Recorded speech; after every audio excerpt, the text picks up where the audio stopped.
প্রিয় ভিউয়ার্স এবং সকল শিক্ষার্থী বন্ধুদের এমবি পাঠশালা চ্যানেলে নতুন আরেকটি বাংলা রচনার ভিডিওতে স্বাগত। তোমরা নিশ্চয়ই ভালো আছো। আজ তোমরা যে বিষয়টি দেখবে বিষয়টি খুবই গুরুত্বপূর্ণ একটি বিষয়।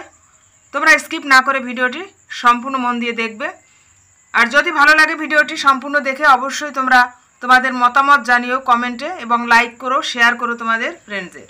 তোমরা বিভিন্ন বিষয়ের উপর রচনা পেতে চাইলে অবশ্যই এই ভিডিও ডেসক্রিপশন দেখবে, সেখানে রচনা শেখার প্লেলিস্ট লিঙ্ক রয়েছে, সেখানে তোমরা বিভিন্ন বিষয়ের উপর রচনা পেয়ে যাবে। এছাড়াও থাকবে basic Bangla, spoken English, Bangla ব্যাকরণ, ইংরেজি গ্রামার এবং সহজ পাঠের উপরেও কিছু ভিডিওর প্লেলিস্ট লিঙ্ক। আজ তোমরা দেখবে বাংলা রচনা রূপশ্রী প্রকল্প। রূপশ্রী প্রকল্পটি কি? যারা একটু উঁচু ক্লাসে পড়ছো তারা নিশ্চয়ই কম বেশি জানো, যারা জানো না তারা বিষয়টি দেখে নাও। রচনাটি সম্পূর্ণ দেখলেই তবে বুঝতে পারবে রূপশ্রী প্রকল্প আসলে কি। চলো দেখি বাংলা রচনা আজ রূপশ্রী প্রকল্প। সূচনা। পশ্চিমবঙ্গ সরকার কর্তৃক গৃহীত বিভিন্ন জনকল্যাণমুখী প্রকল্পগুলির মধ্যে অন্যতম একটি প্রকল্প হল রূপশ্রী প্রকল্প। 2018 সালের 31শে জানুয়ারি ভারতের মাননীয় অর্থমন্ত্রী এই প্রকল্পের ঘোষণা করেন। এই প্রকল্পটি পশ্চিমবঙ্গের সরকারের নারী ও শিশু কল্যাণ বিভাগের সাথে যুক্ত।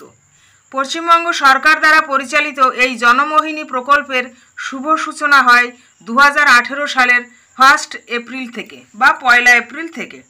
রূপশ্রী প্রকল্পের উদ্দেশ্য ভারতবর্ষ সহ সমস্ত পশ্চিমবঙ্গে বহু মানুষ দারিদ্র্যসীমার নিচে বা দরিদ্র মানুষ বসবাস করছে।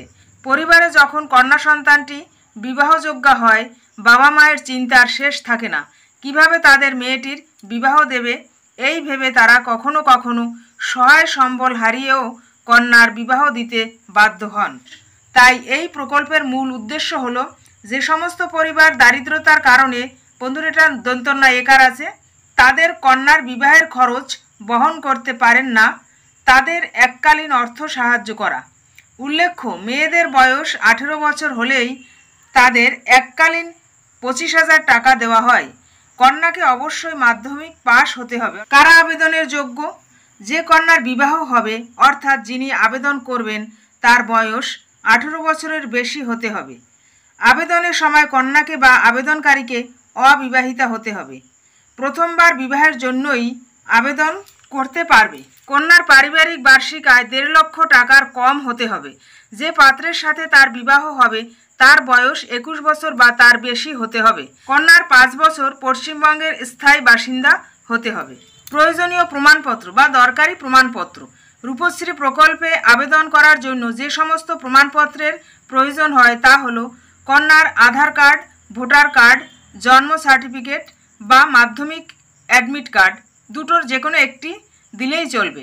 ব্যাংক অ্যাকাউন্ট, পাত্রীর নিজের ব্যাংক অ্যাকাউন্ট দিতে হবে, পরিবারের অন্য কারোর ব্যাংক অ্যাকাউন্ট দিলে চলবে না। পারিবারিক ইনকাম সার্টিফিকেট, মেয়ের 1 কপি পাসপোর্ট মাপের ছবি এবং বিয়ের কার্ড, এই সকল প্রমাণপত্র দিতে হবে। যে ফর্মটি ফিল আপ করবে তার সাথে এই প্রমাণপত্রগুলোর স্বপ্রত্যায়িত জেরক্স জমা দিতে হবে।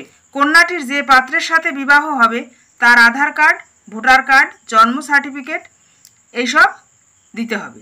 এই সকল শর্ত পূরণ হলে বাড়িতে পরিদর্শন করেন অফিসাররা, সত্যি সে এখানকার স্থায়ী বাসিন্দা কি না এটা দেখার জন্য একবার ইনকোয়ারিতে আসবেন। সব ঠিক থাকলে কন্যার অ্যাকাউন্টে সরাসরি 25,000 টাকা অর্থ সাহায্য দেওয়া হয়। রূপশ্রী প্রকল্পের সুফল। এই প্রকল্পটি সূচনা হওয়াতে গরিব পিতামাতার কন্যার বিবাহ নিয়ে যে অর্থনৈতিক দুশ্চিন্তা ছিল তা কিছুটা হলেও লাঘব হয়েছে। বাবা মায়েদের মধ্যে সচেতনতা বৃদ্ধি পেয়েছে কম বয়সে কন্যাকে বিয়ে না দেওয়ার। বহু গরিব পরিবার এই প্রকল্পের মাধ্যমে উপকৃত হচ্ছে। সবচেয়ে ভালো দিক হলো মেয়েরা পড়াশোনা করছে। এই প্রকল্পের ফলে মেয়েদের 18 বছরের নিচে বিবাহ দিচ্ছে না। বাল্যবিবাহ বা কম বয়সী বিবাহ কিছুটা হলেও বন্ধ হয়েছে। উপসংহার। পশ্চিমবঙ্গ সরকার কর্তৃক গৃহীত বিভিন্ন জনমুখী প্রকল্পগুলির মধ্যে রূপশ্রী প্রকল্পও বহু দরিদ্র পরিবারের পাশে দাঁড়িয়েছে, অর্থনৈতিক ও সামাজিকভাবে উন্নতি ঘটিয়েছে। পরিবার অর্থ সাহায্য পেয়ে একটু স্বস্তি পাচ্ছে। অন্যদিকে মেয়েরা পড়াশোনা করে স্বনির্ভর হওয়ার চেষ্টা করছে। কন্যা সন্তান বিবাহ দিয়ে দায়মুক্ত হওয়াই যে শেষ কথা নয়, শেষ কথা হলো প্রতিটি মেয়েকে স্বনির্ভর করা, আত্মপ্রত্যয়ী করে গড়ে তোলা। আর এর জন্য প্রয়োজন অর্থ এবং পরিবার ও সমাজের কন্যাটির পাশে থাকা। আর এই কাজটিকে সহজ করে দিয়েছেন মাননীয় মুখ্যমন্ত্রী মমতা বন্দ্যোপাধ্যায়। বন্ধুরা, রূপশ্রী প্রকল্প বাংলা রচনাটি এখানেই শেষ হলো। আর তোমরা যারা প্রথম দেখছো ভিডিওটির মাধ্যমে, তাদেরকে রিকোয়েস্ট তোমরা চ্যানেলটি সাবস্ক্রাইব করে এমবি পাঠশালার একজন মূল্যবান সদস্য হয়ে যাও। যারা সাবস্ক্রাইব করেছো তাদেরকে অসংখ্য ধন্যবাদ জানিয়ে শেষ করছি ভিডিওটি। ফিরে আসবো আগামী দিন নতুন আরেকটি বিষয় নিয়ে। তোমরা ভালো থেকো, সুস্থ থেকো।